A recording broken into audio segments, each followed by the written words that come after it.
5, 4, 3, 2.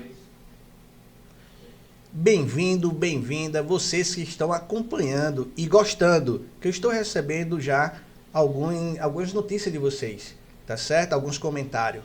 E eu quero só, inicialmente, agradecer. Hoje nós estamos em mais um episódio do Mais Que Ortopedia. Como vocês já sabem, o Mais Que Ortopedia, esse nome é porque aqui, nesse podcast, a gente fala mais que medicina. A gente fala mais que ortopedia. Aqui a gente fala de vida e vida com qualidade. E hoje nós temos dois convidados. Para mim, fantástico. Pela história de vida que eles têm, pela dedicação que eles têm e pela ansiedade que eu acredito, tá, gente? Que eles estão tendo. Por quê? São dois residentes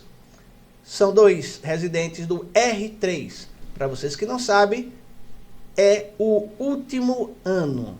No próximo ano, eles não são mais residentes. Eles são especialistas. E podem ou não escolher fazer uma subespecialidade. Então, quero apresentá-los com todo carinho. Doutora Vitória, obrigado por ter aceitado o convite e estar aqui nessa noite. Doutor Geraldo, também quero agradecer e muito pela presença de vocês. Eu sei que a vida de vocês muito corrida, principalmente nesse último ano, porque é muito estudo, tá? Mas a vida é assim. Se a gente quer vencer, a gente tem que lutar e lutar sempre. Então, esse episódio nós vamos falar, tá? Lições de uma jornada, desde o internato até o R3. Mas tendo uma visão de uma lição de vida. Então vamos começar pela doutora Vitória. Doutora Vitória, gostaria que a senhora se apresentasse ao nosso público. Certo, vamos lá. Me chamo Vitória, estou atualmente residindo aqui em Maceió para fazer a residência, porém sou do Pará e estou aqui só realmente nessa jornada, no início dela, né, uma parte. E estou aí firme e forte na residência, acabando, graças a Deus. Você é do Pará e fez medicina onde? Sou paraense, mas fiz medicina no Tocantins. Tocantins e veio para Maceió fazer a residência. Isso. Por quê? Então, a minha região não é uma região que tem tantas oportunidades, o Pará. Hoje em dia já tem bem mais do que na época que eu terminei a faculdade, que eu terminei o colegial e tudo. Então, lá a única opção para você fazer alguma coisa seria sair. Então, para fazer a faculdade, minha cidade é uma cidade muito pequena, interior, então, assim, para estudar, até para fazer... na verdade, eu saí para fazer o terceiro ano, e desde então estou fora. E lá, realmente, eu tive que ir em busca de novos caminhos, né? Então, eu terminei a faculdade, fui fazer a faculdade fora, terminei a faculdade, eu falei, e agora? Para onde eu vou? Resolvi fazer a residência. Falei, não, vou entrar em tudo direto, e agora eu vou passar. Apareceu a oportunidade de vir para Maceió, falaram muito bem da cidade, falaram muito bem da residência. Falei, vou tentar, por que não? Se não der certo, pelo menos eu passei no litoral, né? Não? Com certeza. E deu certo, cá Deu estou, certo, 3 né? anos. E por que você escolheu ortopedia? Até é uma história engraçada, porque na faculdade eu não queria fazer residência. Sempre falei, não, vou trabalhar e é isso. No final do meu internato, comecei a ter um convívio, porque na faculdade a gente não tem ortopedia na faculdade. Na minha faculdade não teve nada, nunca teve uma aula direcionada para ortopedia, explicando. Então, não tinha nenhum contato. No internato, comecei a ter esse contato. Rodando cirurgia geral, que era o que eu queria até então, na época, que eu tinha uma predisposição ali. Porém, nisso a gente começou a ter um pequeno contato com ortopedia. Uma vez na semana, a gente rodava no ambulatório de ortopedia, enfermaria, centro cirúrgico e consultório. Eu gostei tanto que os colegas que às vezes não queriam passavam para mim, Vitória, você quer ficar minha semana na ortopedia? Eu quero. Quando eu terminei o internato, eu falei, eu não posso fazer outra coisa. Eu nasci para isso aqui. Muito bem. Agora você poderia contar um pouquinho da sua história, como você chegou a Maceió, de Tocantins a Maceió? Vamos lá. Na verdade, eu já tinha voltado para o Pará, terminei a faculdade, e aguardando o resultado de prova e tudo, eu falei, não, vou voltar para minha casa e aguardar para onde eu vou. Já tinha feito prova, fiz prova aqui, fiz prova na Bahia, fiz o ENARE na época. E aguardando as provas, eu falei, vou começar pelo menos trabalhando alguma coisinha, né? Comecei no PSF, numa cidade chamada Tucumã. É uma cidade mais interior ainda que a minha, e nisso aguardando o resultado. Trabalhava no PSF e toda noite atualizava o telefone, aguardando a lista de chamada. Eu falei, onde eu passar, o primeiro local que eu passar, eu vou. Quando saiu, e eu aguardando, na verdade, eu esperava passar em outro local na época. E não saía esse resultado. Quando saiu o resultado de Maceió, eu tinha acho que 7 dias para fazer a matrícula. Era uma coisa assim, não era um intervalo muito longo de tempo. E a cidade que eu morava não tinha aeroporto. As estradas são de difícil acesso. Não é como aqui que você vê um asfalto lindo, que você chega de um lugar para o outro rapidinho. E aí eu pensei, não, quando eu passar eu vou ter que largar tudo, pegar a mala e dar um jeito de fazer essa matrícula. 2.000 quilômetros, eu tinha um Mobi na época, propaganda da Fiat, né? Não sei nem se eu posso falar isso aqui. Mas Com enfim. certeza, aqui é liberado. É sua vida. Tinha um Mobizinho, virei pro meu pai e falei, ó pai, passei. E agora vou ter que ir lá fazer essa matrícula e já vou ter que ficar, porque nisso a residência começava em... Acho que tinha 15, 20 dias de intervalo de matrícula para começar e eu não tinha nada aqui, né? Tinha que resolver tudo. Eu falei, ó, eu já vou... E vou ficar por lá, porque eu não tenho outra escolha. Eu vou ter que levar o que dava. Então, peguei meu carrinho. Meu pai falou, você não vai sozinha, não. Eu falei, então tá bom. Vai com seu primo. O meu primo mais novo que eu, um detalhe, né? Fomos nós dois. 2 dias e meio de viagem no Mobizinho, com tudo que eu conseguia carregar. Era uma mala e uma airfryer. Tudo que eu tinha. E vim pra cá. No que eu cheguei em Maceió, acho que eu só tinha vindo aqui pra fazer a prova até então. Não conhecia nem nada. Vim com esse meu primo, tinha uma amiga que me ajudou. Cheguei aqui, no outro dia o carro quebrou. Falei, agora não tem como voltar, porque o carro já não funciona mais. E o resto é história, né? O resto é história, né? É isso mesmo. E aí, doutor Geraldo, e o senhor? Conta um pouquinho da sua vida. E aí, professor, tudo bom? Boa noite ao senhor e à Vitória. Eu sou pernambucano, tenho 33 anos, sou do interior de Bezerros. E... Na verdade, eu entrei na medicina, mas o primeiro curso que eu fiz por força dos meus pais foi Direito. Eu terminei o ensino médio, fiz ensino médio em Caruaru, terminei. Aí meu pai e minha mãe são formados em Direito, eles não atuam na área, mas o sonho de todo pai, eu acho que é que os filhos sigam a carreira que eles têm, né? E aí entrei na faculdade de Direito, meu pai ficou feliz pra caramba, me comprou um monte de livro e tudo mais, só que eu vi que aquilo ali não dava pra mim. Aí passei ainda quase um ano cursando e foi quando eu disse a ele que eu não queria mais e queria fazer medicina. Aí ele olhou pra mim, eu lembro como se fosse hoje. Você tem certeza que quer fazer isso? Eu digo, tenho. Ele fez, pronto, agora eu só vou desistir de você quando você for médico. Quando você for médico, aí eu vou estar satisfeito. Tá certo. Aí eu pensei que medicina era mais fácil, né? O primeiro ano que eu fiz, eu passei na faculdade de Direito, eu disse, medicina vai ser a mesma coisa. Primeiro ano não passei, segundo ano não passei, eu digo, eu quero medicina mais não. Vendo meus colegas tudinho passando na faculdade, evoluindo, daqui a pouco já estavam construindo família, alguns já estavam perto de se formar.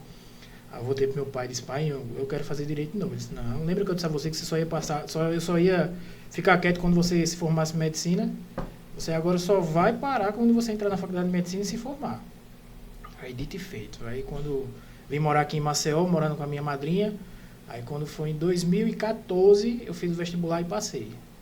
Aí, depois de uma luta enorme aí de 3 anos tentando faculdade de medicina, aí passei, comecei a faculdade e estou aqui desde então. Não tenho planos para voltar mais para Pernambuco, me sinto alagoano desde então. Estou morando aqui desde 2013, já tem 12 anos, né? E gosto muito da cidade e não pretendo sair mais não. Durante o período da faculdade, tive o privilégio de conhecer o senhor. Desde que eu entrei na faculdade de medicina, eu sempre tive vontade de fazer ortopedia. Mas por que essa vontade desde o início? Eu não sei, era algo que eu acho que já vinha comigo. Eu entrava e eu dizia que eu queria fazer ortopedia e todo mundo dizia, oxe, mas está muito cedo ainda. Não, mas é um negócio que eu gosto. E aí fui, durante a graduação toda, eu sempre tive oportunidades de lidar com alguns ortopedistas, inclusive eu fui o primeiro fundador aqui da Liga Acadêmica que teve. Eu lembro como se fosse hoje, se eu estava apresentando uma aula de habilidades clínicas lá na faculdade, e eu todo envergonhado lá, e bati na porta a falar com o senhor para ver se o senhor poderia ser o coordenador da liga, e o senhor pegou e disse, não posso, agora a gente vai trabalhar. Eu, tá certo. Aí foi dito e feito. Fundei a liga do 4º período, e a liga segue firme até hoje, aqui no estado de Alagoas, graças a Deus, os colegas que entraram depois não desistiram.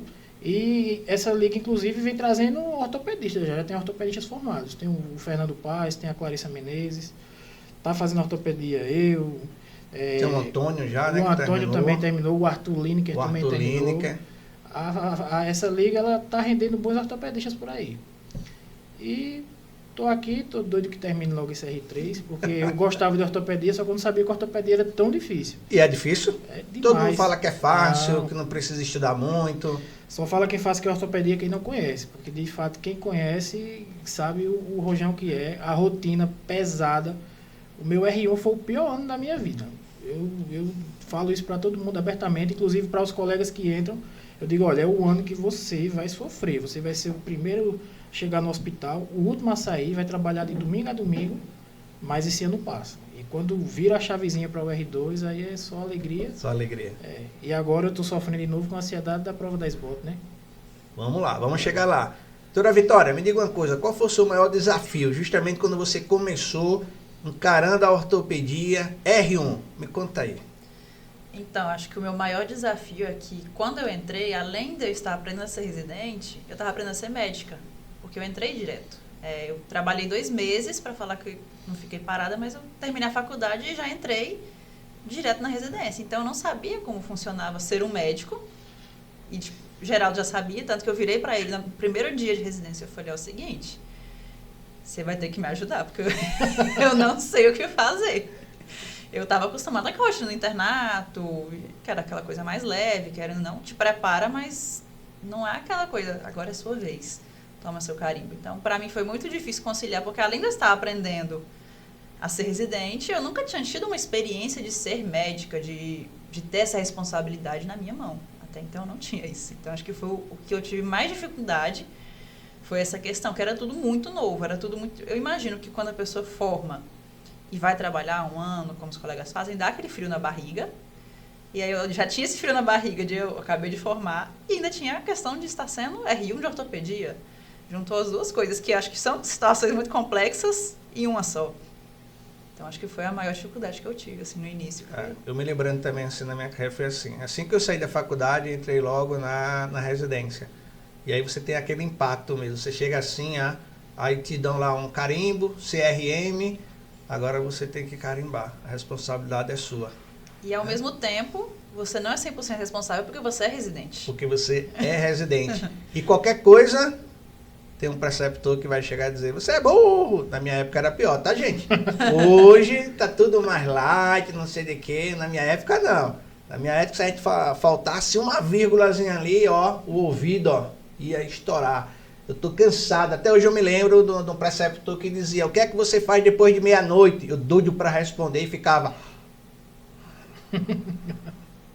calado. Tá? É assim, vida de residente, mas vale a pena, tá certo? Vale a pena sim. E me conta um pouquinho, como é essa trajetória, doutor Geraldo, assim, você já começou de R1 até chegar a R3? Voltando um pouquinho, eu e a Vitória foi uma dupla que deu muito certo. Por incrível que possa parecer, foi um negócio que deu certo demais. A gente é completamente o oposto um do outro, mas é um oposto que se completa ali na residência. E como ela falou, eu trabalhei ainda durante 1 ano e meio. Passei na residência, primeira vez passei no HGE, mas não tive a intenção de ir para lá.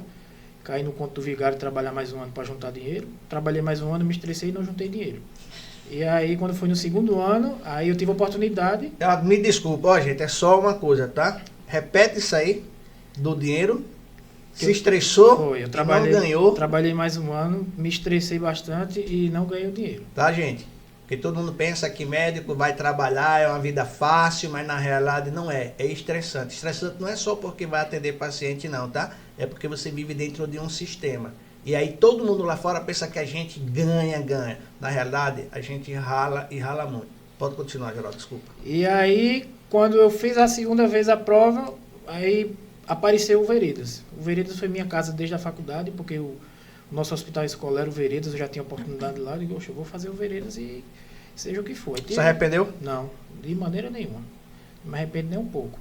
Confesso que no R1, todo dia eu pensava em desistir, principalmente nos 30 primeiros dias, porque embora eu trabalhei muito antes de eu entrar na residência, mas eu nunca trabalhei tanto como quando eu entrei na residência. Eu achava que até então eu tinha trabalhado, mas eu vi que era ilusão minha. Eu lembro que no primeiro dia a gente foi apresentado lá, eu conheci a Vitória quando a gente foi se matricular, mas foi aquela conversa rápida. Aí no primeiro dia chegou lá no auditório, apresentação, tomou um cafezinho, pronto, vamos embora trabalhar. Cheguei 7 horas da manhã no hospital para dar as boas-vindas aos residentes. Cheguei em casa 11h30 da noite para no outro dia estar 6 horas da manhã no hospital. Eu olhei para minha mãe e disse, mãe, eu não quero isso para minha vida não. Eu não estudei para isso não. Ela, não, meu filho, vá, dê outra oportunidade. Já vai desistir no primeiro dia. Eu digo, tá certo. Segundo dia a mesma coisa, e minhas costas doíam, as pernas doíam. Cirurgia demorava pra caramba. Mas foi muito gratificante. O R1 foi muito pesado e eu tive muita sorte de ter a Vitória do meu lado também. Porque naquele momento que a gente tinha dificuldade, que eu estava meio cabisbaixo, meio piongo, ela chegava para me puxar. Ela nem tanto, que ela não tinha muitas essas fases não, porque ela é sempre alegre desse jeito. E aí a gente foi levando, quando menos esperou eu já estava no R2. E aí no R2 aí melhorou bastante, porque aquele peso da enfermaria que eu consumo bastante, o R1, e tudo na residência, se der certo a gente meio que não recebe mérito nenhum, mas se der errado é tudo culpa do R1. E quando virou a chavezinha para o R2, aí mudou bastante, porque a gente já não tinha mais o peso da enfermaria, era o ano de operar para pegar a mão, o estudo também vai junto daquilo ali, mas é o ano de pegar a mão. E agora no R3, aí a gente está com a carga horária menor em relação aos outros anos, continuamos operando, só que agora a responsabilidade é muito maior, porque agora vem estudo. É estudo em cima de estudo, aula em cima de aula e cobrança em cima de cobrança. Isso. E aí, doutora Vitória, e a senhora? Agora você sentindo R3? Agora, finalmente, estou sentindo o gostinho de glória, né? Mas é como o Geraldo falou, realmente o início é muito, muito complicado, você fica ali sofrendo e não sabe, não vê a luz do fim do túnel. E no R3 a gente já está bem mais perto do final, né? Tipo, não, agora não tem volta, agora é isso. E a gente tem toda essa bagagem que também, o R1 é horrível, mas te ensina muito. Então você vai ali, o R2 é a mesma coisa. Então você já está calejado ali para continuar, né? Uhum. Então acho que o R3 realmente é uma pressão maior, mas você junta tudo que foi acontecendo e vai aprendendo, com os erros principalmente, com os acertos. Então E dentro da ortopedia, já escolheram alguma subespecialidade? Pensa em fazer alguma coisa ou pensa em ficar na geral mesmo? Você quer falar primeiro? Eu entrei pensando muito na parte de joelho, gostava bastante, as fotos lá são todas remetentes ao joelho, né, como o rapaz falou. Só que hoje eu estou indo mais para a área do trauma. Realmente eu gosto muito do trauma. A pessoa ainda fala, não é uma área que compensa, não sei o quê. Vai mais um ano aí para virar traumatologista, que você já sabe, mas realmente é uma área que eu me identifico muito, eu gosto bastante. Eu entrei na ortopedia, a princípio querendo ser apenas ortopedista e traumatologista, né? Querendo que terminasse. Mas assim, quando vai se aproximando, a gente começa a ter mais convívio com certas patologias, convívio com certos preceptores que vão incentivando e tudo mais. Eu estava querendo muito fazer quadril, queria bastante fazer quadril, já estava decidido. Só que há uns 2 meses atrás eu comecei a virar a chavezinha, estou pensando muito agora em fazer coluna.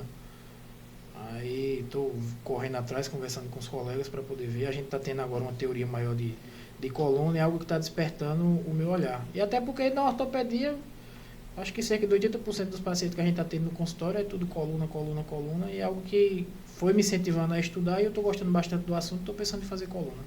Como é que você está lidando com essa expectativa de fazer a prova de título? Professor, vou ser bem sincero para o senhor, está sendo um pouco complicado, porque a gente tem as reuniões, tem as próprias aulas, né? E no R1 e no R2, a gente tem que estudar para não ser chamado de burro lá na hora, né? Mas tinha que saber o assunto e tudo mais, até para poder evoluir no conhecimento. Só que no R3 a responsabilidade é muito maior. A primeira reunião que a gente teve esse ano, eu estava me tremendo, parecia que eu estava numa entrevista de emprego, mas foi fluindo. E assim, a cobrança está sendo excessiva em cima da gente, né? Porque o título da SBOT é importante, né? Tanto para o ortopedista quanto até para a própria residência, né? E o peso está grande, eu estou tentando, está um pouco longe ainda, eu estou tentando ficar um pouco mais calmo em relação a isso, estudando, correndo contra o tempo. O cronograma de ortopedia e traumatologia é imenso para dar conta, para poder estudar para a prova. Mas eu creio que eu vou conseguir. Todos os colegas que passaram aí até agora conseguiram, eu vou conseguir também. E aí, Vitória? Qual é a sua expectativa até mesmo de terminar a ortopedia logo, de fazer a prova? Eu acho que a teoria e a prática elas sempre andam juntas, né? Então, assim, é uma prova muito importante, mas o mais importante é o que você está conhecendo para fazer essa prova. Ela não é algo que vai ser jogado. Por exemplo, a gente vai fazer uma prova de vestibular, muitas matérias você não vai ver depois. Não usei a forma de Bhaskara nunca mais, depois que eu fiz o vestibular. Já para a prova de título, é algo que está no seu dia a dia. Então, quando você une a teoria e a prática, é muito importante. Porque a partir do momento que eu estou estudando para uma prova de título, que eu quero obter esse título, significa que todas as patologias, todos os tratamentos, eu vou precisar muito utilizar depois dessa prova. Então, não é um estudo que você joga para o ar depois. É uma prova que a gente tem que se preparar para ela, mas o mais importante é que o que você vai aprender é o que você vai levar para os seus pacientes. Então, acho que essa é a principal viradinha de chave que tem aí dessa questão da prova de título. É trazer os conhecimentos da prova para a vida, né? Então, não é um estudo que vai ser em vão. E isso, gente, é muito importante, tá? Porque, como a medicina como um todo, tá? A gente estuda, e eu passo muito lá na universidade para os alunos de medicina, que a gente estuda não para fazer uma prova. Não é a prova. Tá? A gente estuda realmente para aprender e depois obter esse conhecimento e colocar na prática. Porque, na realidade, a nossa avaliação vai ser a prática depois que você recebe o CRM. Você está lá. E qual é a tua conduta? Então, é tudo aquilo que realmente você estudou, você vai colocar em prática e ali é que você vai ter a tua avaliação. A tua avaliação vai ser a tua carteira de paciente. Né? Como é que você se conecta? Como é que você vai lidar com o teu paciente? E com relação à humanização dentro da ortopedia. Muita gente fala que a ortopedia é algo grosseiro, é algo não sei o quê, mas qual é a satisfação de vocês de chegarem e ter uma fratura exposta, como você fala, um acidente de moto. E aí você tem uma fratura exposta de fêmur, de tíbia, saber que aquele cara do trauma lá de moto é um pai de família e que você vai operar e que depois você vai ter que melhorar. Lógico, para esse cara voltar para a sua vida, voltar para a sua família e se manter. Como é que vocês lidam com isso? Vocês já pararam para pensar na importância da ortopedia? Com certeza. Um dos motivos de querer fazer ortopedia é que é uma área muito dinâmica, é uma área que você vê um resultado tanto a curto prazo quanto a longo prazo. Então, a partir do momento que você atende o paciente, ele tem uma fratura e você já dá o diagnóstico, que a pessoa já chega, já está numa aflição de o que aconteceu, vou perder a perna, vai ter uma solução. Então, assim, a partir do momento que não, calma, vamos lá, teve uma fratura, o tratamento é assim, vamos resolver, já dá uma calma para o paciente. E depois todo o acompanhamento, por isso que eu acho a ortopedia tão bonita, é algo muito dinâmico que você vê o resultado muito, muito mais rápido que em algumas outras áreas. Vamos uma fratura exposta, a gente coloca um fixador, meu Deus, um fixador, vou ficar aquele ferro na perna eternamente. Não, aí você explica para o paciente, é o melhor para você, a gente vai preservar a sua perna, e vai seguindo o tratamento, depois a gente vai tirar, você vai poder andar de novo, você vai poder voltar à sua vida ao normal. Então, é muito satisfatório isso, né? Satisfatório, né? Uhum. Isso não tem valor. Exatamente. E aí, gente, é que eu sempre aqui, o Mais Que Ortopedia, quer trazer para você. Quanto é que isso vale? Tem um pai de família que está trabalhando, tem um acidente, como é muito comum hoje em dia, vamos lá, acidente de moto, você tem uma fratura exposta, chega no HGE aqui em Alagoas, tá certo? Ou então em qualquer outro pronto atendimento, você vê aquela fratura ali, a gente tem uma classificação, tá? Quem é os acadêmicos que estão acompanhando sabe, da Agostinho Anderson, eles aqui tem que saber outras classificações além dessa, tá? Mas, Agostinho Anderson, aí você vê aquele osso exposto, você vai lá e coloca um fixador, aí eu pergunto a você, quanto é que isso vale? Então fica essa interrogação. E você, doutor Geraldo? Com relação a essa satisfação de você fazer ortopedia, de você poder ajudar a sociedade com relação ao seu trabalho? Então, eu acho a ortopedia uma área muito resolutiva. Eu acho que não tem nada mais resolutivo do que você quebrar um fêmur, que é um osso que é fundamental para o paciente poder deambular a marcha dele, e você realizar um tratamento cirúrgico e dentro de 3 meses esse paciente ele voltar às suas atividades, a poder andar, voltar ao trabalho. Eu acho isso fantástico, eu acho muito resolutivo. E, de fato, a gente consegue ter todo esse acompanhamento linear com o paciente, né? Desde muitas vezes no momento da fratura exposta, que já aconteceu de a gente pegar, colocar o fixador externo no paciente, depois esse paciente ser regulado para o hospital que a gente, o nosso hospital escola que a gente opera esse paciente, faz acompanhamento ambulatório e segue o passo a passo, né? Desde o momento que ele sofreu o trauma até o momento da alta médica que ele vai ter, e isso é muito gratificante para a gente. E às vezes a gente vê também muito como os pacientes ficam gratos conosco. Não é só questão de presente nem nada, mas às vezes eles tiram o que não tem para poder levar para a gente. Eu já cansei de levar para casa peixe, castanha, caneca, eu tenho um monte com o meu rosto lá em casa. Vitória toma café lá em casa direto, todo dia ela toma café numa xícara com um rosto diferente meu. Perfume faz tempo que eu não compro, porque eu vivo ganhando perfume. E isso é muito gratificante pra gente. Acredito que o pessoal chega perto e fala assim, eu vou ter que dar um perfume pra esse doutor, deve ser fedorento, tá bom, né? não, viu? Tá bom não. Deve ser fedorento, né? Mas assim, o que eu acho muito bom da ortopedia é isso, é porque é uma área muito resolutiva. Muito resolutiva mesmo, e é muito bom a gente ver o paciente que sofreu ali no momento de angústia dele, às vezes está com um trauma feio, que às vezes é angustiante até para muitas pessoas verem, e depois esse paciente voltar para a vida dele. Gente, eu quero aproveitar aqui o que o Geraldo falou de ganhar presente. Quando nesse dia que a gente está gravando aqui, essa edição, hoje a gente estava atendendo mais cedo, e aí eu ganhei um presente que me lembrou da minha adolescência. Eu ganhei, quero ver se vocês sabem, tá certo? Eu ganhei o que o pessoal da minha época chamava de extintor. Você sabe, doutora Vitória, o que é um extintor? Vocês me sopraram a resposta quando eu cheguei, né? Foi? É um salame. Tá vendo, gente? Tá vendo como é a vida? Não pode, né? Então, ela já sabe. Já sabia. Que é de Pernambuco, a gente sabe, tá? Então, eu ganhei um extintor. Depois vocês procuram lá no meu Instagram que você vai ver essa foto, tá certo? Lá do pessoal de Atalaia, a qual quero agradecer. Tá? E é o original. Pena que no momento eu estava passando um negócio de verticulite, eu vou ver como é que eu vou fazer, tá certo? Vou passar por essa fase, com fé em Deus, como eu sempre passei, tá? As outras patologias também, mas eu vou comer desse salame fluminense. Eu tenho até uma receita. Vocês pegam o salame fluminense, corta em cubinho, depois corta assim, ó, tomate, cebola, tá? Mistura ali dentro, com um pimentãozinho também, depois você frita um ovo ali, ó. Fez aquela misturinha, depois pega um pedaço de cuscuz. Nossa, pense! Aí eu vou fundo com um cafezinho, tá certo, gente? Ô, Felipe, tem as imagens aí, Felipe, pra gente? Posso passando? Pode. Você comanda agora, Felipe. E aí? Fala aí, doutora Vitória.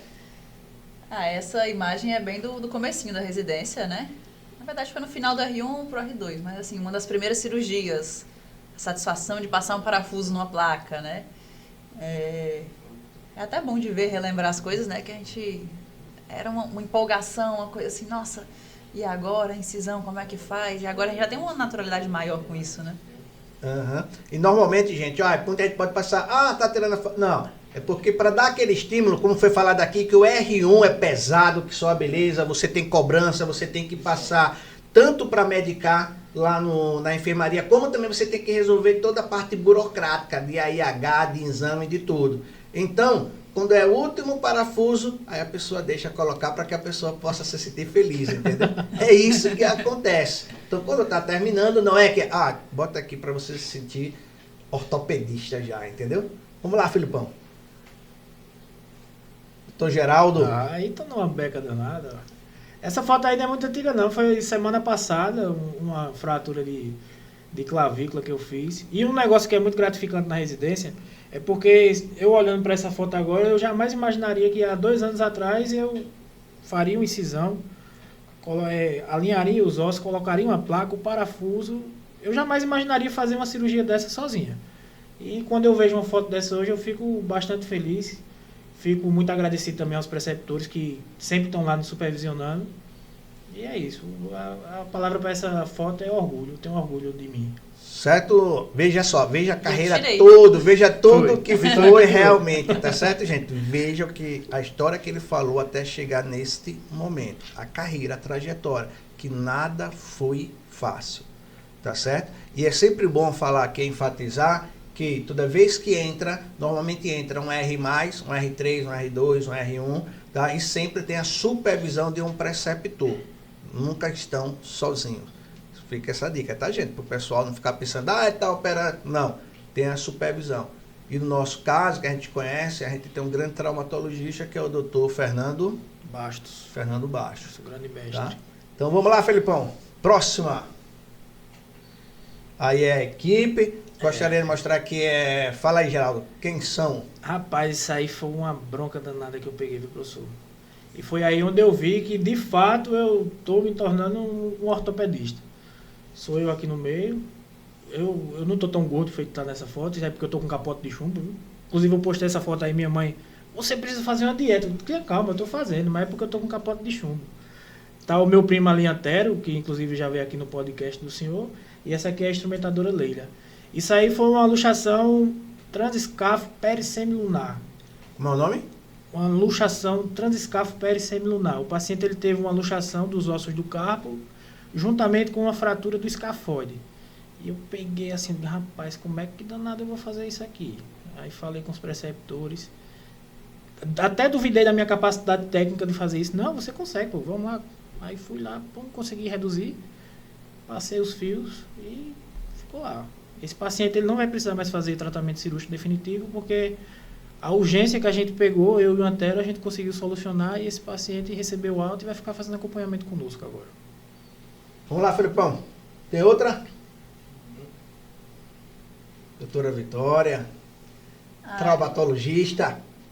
Mas essa imagem aí foi a primeira vez que eu vi uma cirurgia de coluna na minha vida. E participei dela.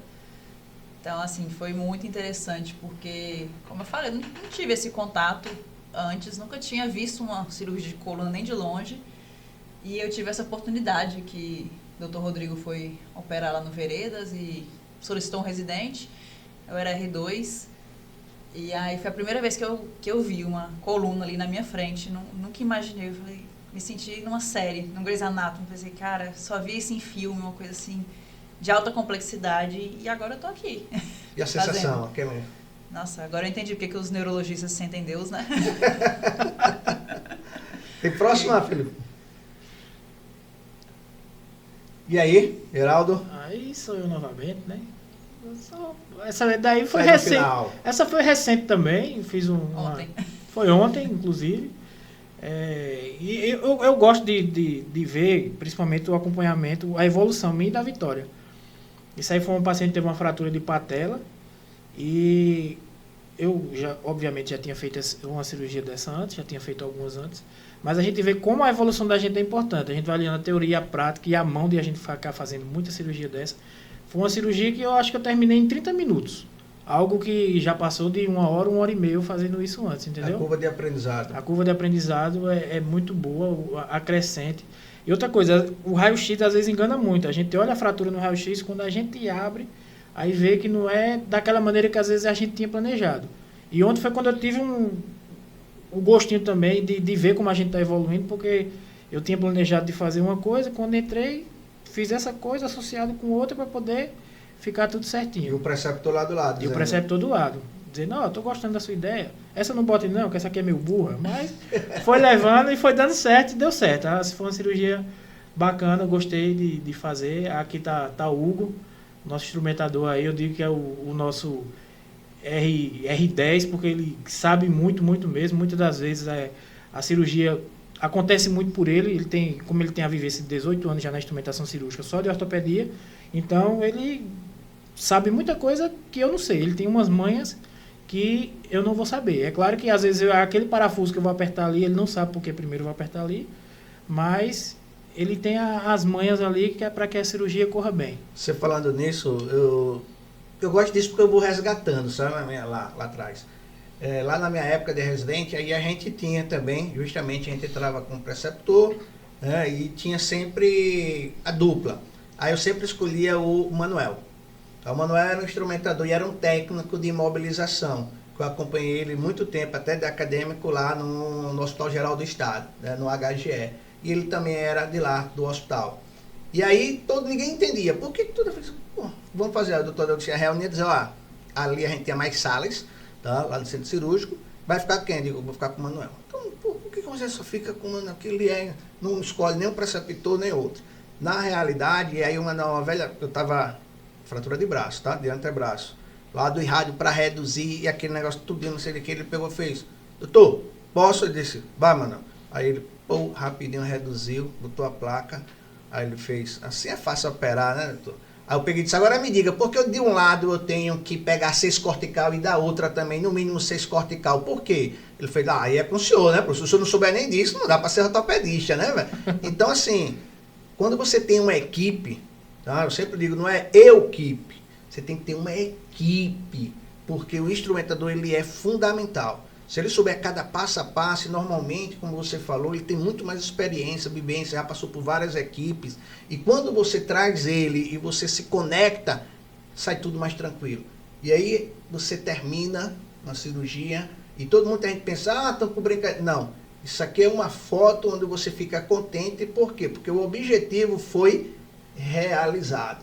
Tá certo? Então você conseguiu fazer algo, tá? Que antes você acharia que era impossível. Então, isso é importante a gente sempre manter. Tem outra, Filipão? Doutora Vitória, sempre ela... Com o perfurador na mão, com o perfurador na mão. Essa aí acho que foi o meu primeiro planalto.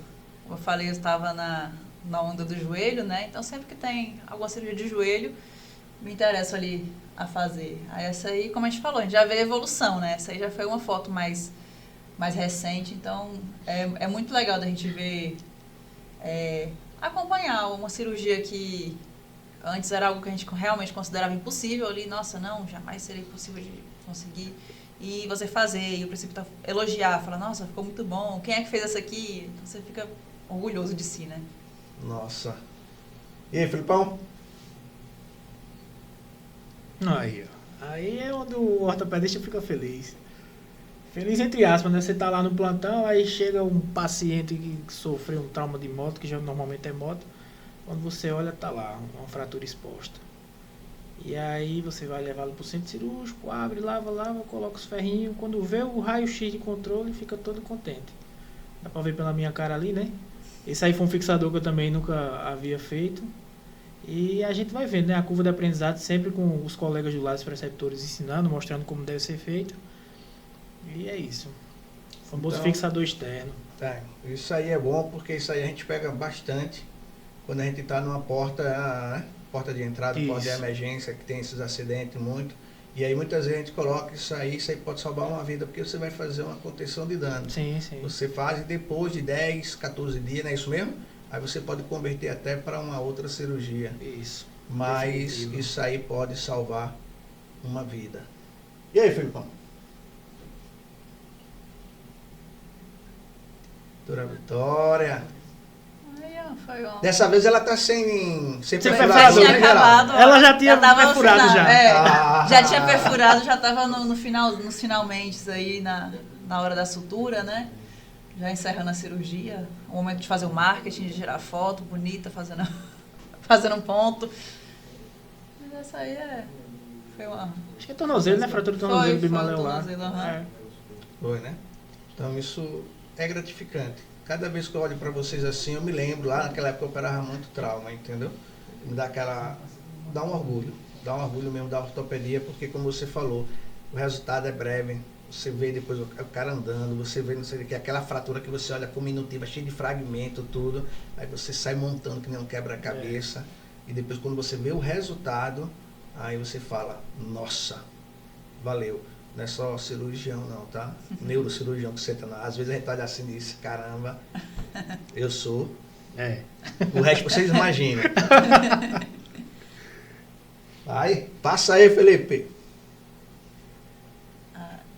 Essa aí já é interessante também, porque aí é a parte que a gente aprendeu a prática e põe em prática já em outros serviços, né? Quando a gente já consegue ir para outro hospital e vê que é capaz de fazer algo também com outra equipe, outro local, e não, realmente em qualquer lugar do mundo que eu for, vou fazer isso aqui e vai dar certo. Essa foto foi quando a gente estava rodando já em outros locais, não foi no nosso hospital de escola de origem, já foi um rodízio externo ali. E aí a gente vê que consegue fazer em qualquer local. Então você vê assim, não, tá dando certo, né? Não é só seguindo ali a receitinha de bolo, mas conseguindo fazer em outros locais e vendo que dá certo, e vendo resultados. Aprendendo. Exatamente. Né? Uma curva de aprendizado, só vai acontecer com o tempo. E é bom que a gente sai da nossa Oi, bolha. Felipe, bota aí, passa aí pra gente. O bom é que a gente sai da nossa bolha, né? Porque Isso. e a gente começa a dar plantões em outros hospitais, junto com outras equipes, e a gente consegue ver Pode que... passar.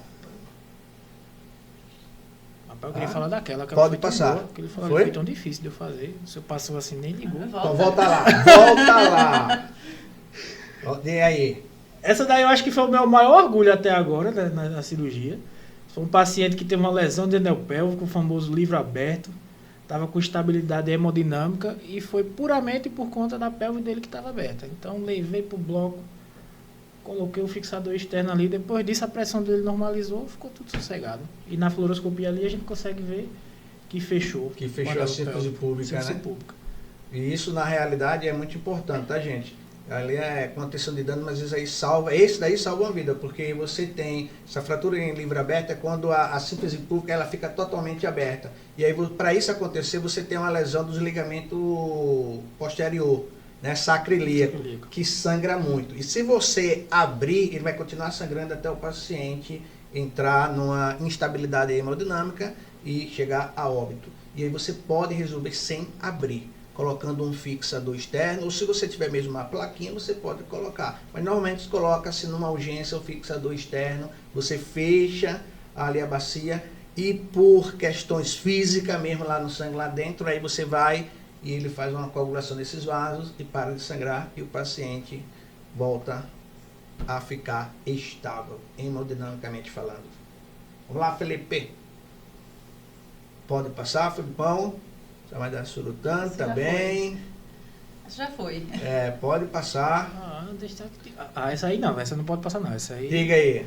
Porque essa foto aí foi acho que a primeira cirurgia que eu e a Vitória entramos juntos sem um preceptor do nosso lado. É claro que ele estava supervisionando por fora, mas a gente estava... fomos os cirurgiões da cirurgia, vamos assim dizer. Foi uma fratura de afisária de tíbia em que a gente colocou placas e parafusos. E aí tá a nossa alegria, eu todo sério ali, todo armado. A Vitória é mais elegante do que eu, obviamente. Mas essa foto aí marca muita coisa, porque foi a primeira cirurgia mesmo que entramos só nós dois. E foi o doutor Fernando também que estava lá, supervisionando? Sempre ele. Fernandão. Aproveitar e mandar até um abraço, viu, Fernando, pra você. Viu? Você é o cara, velho. Vamos lá, Felipe.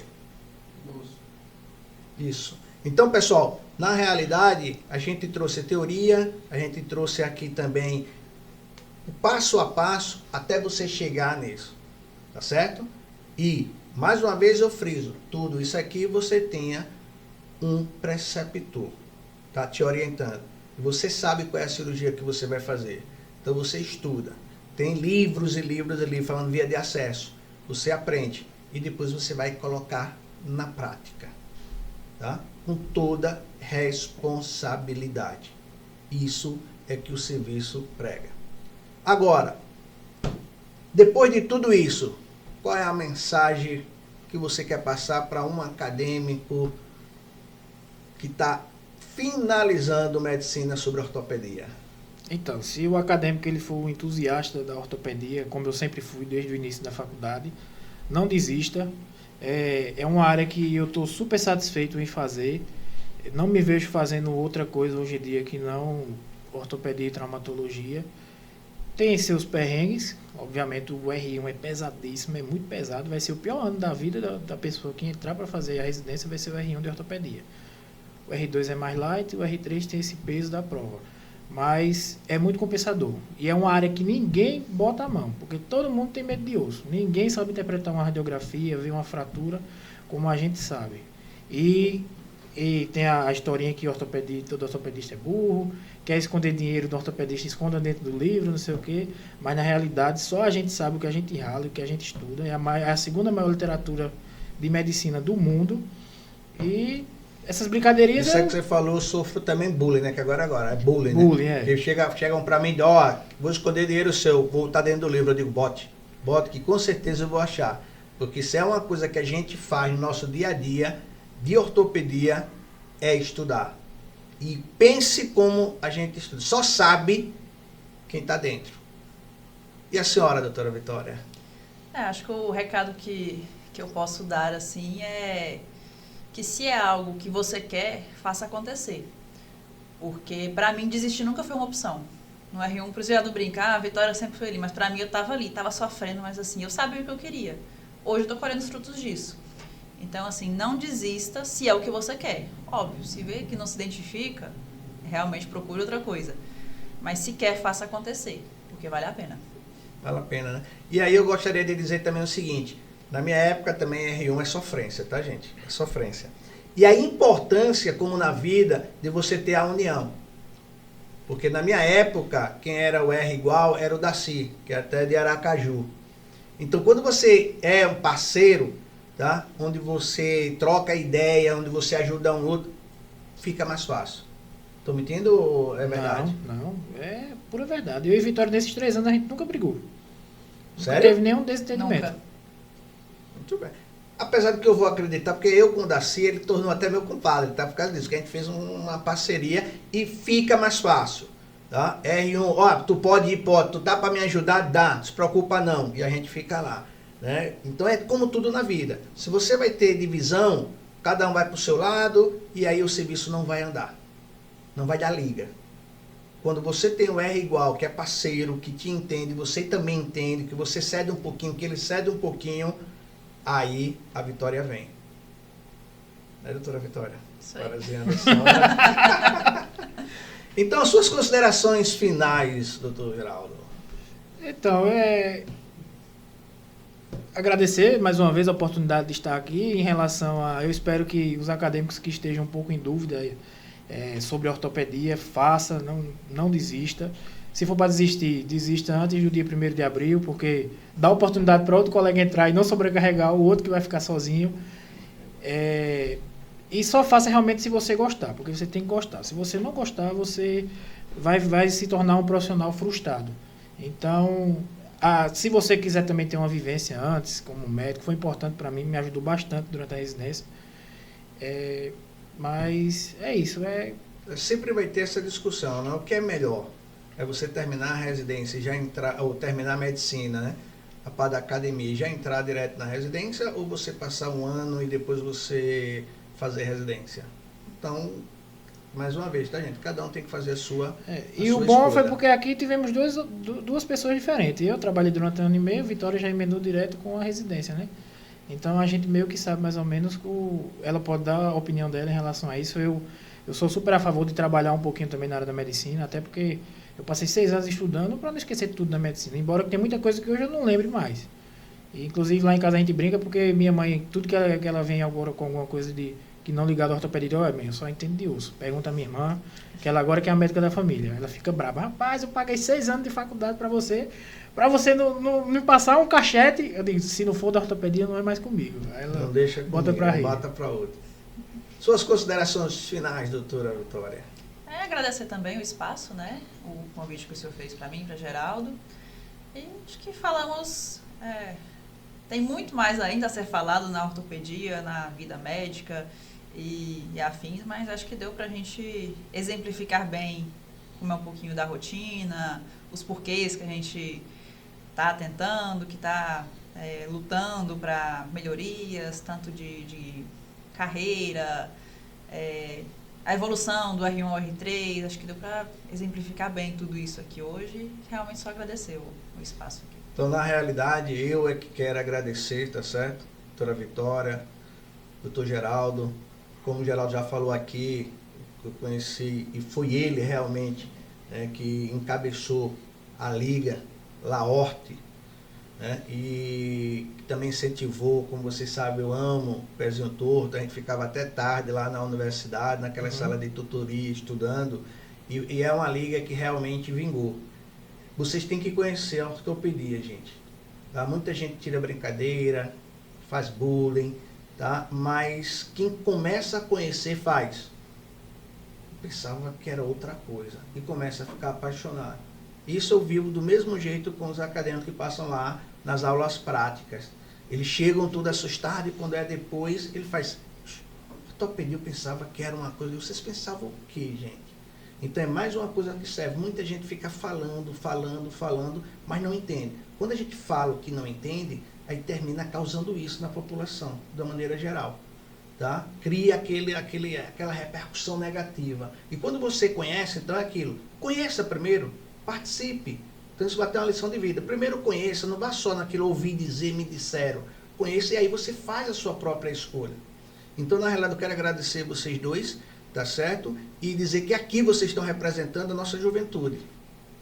Então, muita gente vão se inspirar, tá? Na Vitória, que saiu lá do norte e veio para o nordeste. E de quê? Mob? De Mob, viu, gente?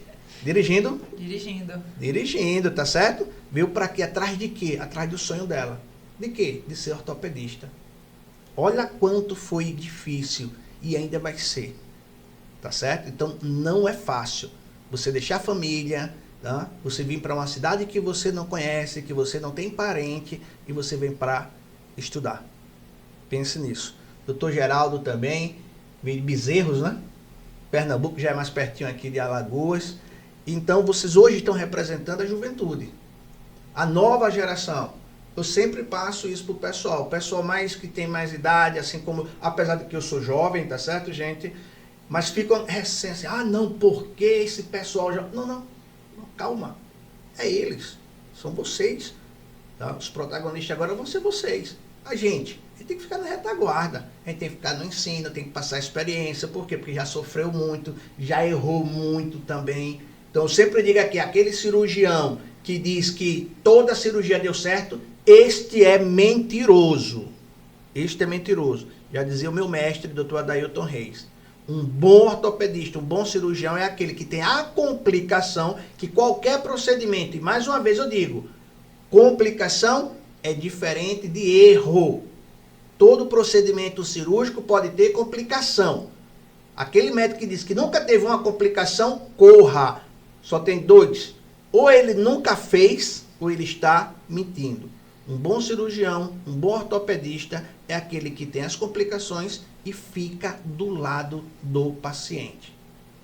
É isso que a gente tem que colocar em mente. Então eu quero parabenizar vocês, desejar muita. Eu não gosto muito de sorte porque esse negócio de sorte parece que cai. Na realidade eu não acredito. Tá? Ou acreditou em bênção de Deus, tá? Isso aí sou eu, não tenho a verdade.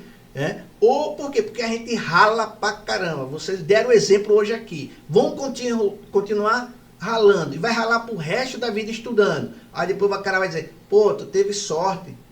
Você mesmo disse que para entrar na faculdade de medicina você teve que sofrer um pouquinho, quase desistia. Aí depois vai o quê? Pô, sorte você passou. Não, você aprendeu com as suas derrotas. Ah, eu fiz o primeiro. Ah, perdi isso aqui por isso. Você foi aprendendo até chegar no ponto que recebeu uma bênção e você entrou. Mas entrou por mérito seu, não por causa de sorte. Casual. A mesma coisa a Vitória. Sua própria vida, por isso que eu digo, pô, a Vitória tem uma vida, ela vem, sai lá de cima, vem pra cá, atrás de um sonho, de ser ortopedista, de lutar. E aí você tem outros sonhos lá na frente. Então isso, tá? Eu quero parabenizar vocês. E isso pode ter certeza que muita gente que está assistindo a gente está se inspirando. E é por isso que a gente montou aqui esse podcast. A gente não vem aqui só para falar de ortopedia, de patologia. A gente vai falar de vida. E é isso que vocês demonstraram aqui. Com o esforço de vocês, com a batalha de vocês, com o trabalho de vocês, com todo o problema que vocês e nós passamos, e mesmo assim a gente se dedica para quê? Para dar uma qualidade de vida ao nosso paciente. Aquele paciente que não ia mais andar, que não ia ter uma qualidade de vida adequada, depois que faz uma cirurgia ortopédica, ele volta a ter. Lógico que isso aqui tem a reabilitação, como a gente vai falar também, mais para frente, porque existe na realidade, como eu digo, que os dois R tem que estar unidos, também existe toda uma equipe. Existe também a equipe da reabilitação. Então, era isso que eu gostaria, neste dia, de passar para vocês. Mais uma vez, obrigado a vocês e a você que ficou até o final. Por favor, se inscrevam, que já estão me cobrando ali, ó. O doutor André já está falando para mim, ó. Então, se inscreva aqui, compartilhe, comentem. Se você gostou, coloca aqui embaixo, tá certo? Valeu a pena, gostaria de falar. Se você também não gostou, você pode, aqui é livre. Aqui não tem nada de negócio, não pode, vamos tirar, não. Não, a gente vai te responder. Porque o intuito nosso realmente é trazer esse debate. Então, por favor, se inscreva no nosso canal, compartilhe, comentem, tá? E falem para o pessoal. Porque aqui, mais que medicina, mais que ortopedia, aqui nós vamos falar de gente, nós vamos falar de vida. E vida com qualidade.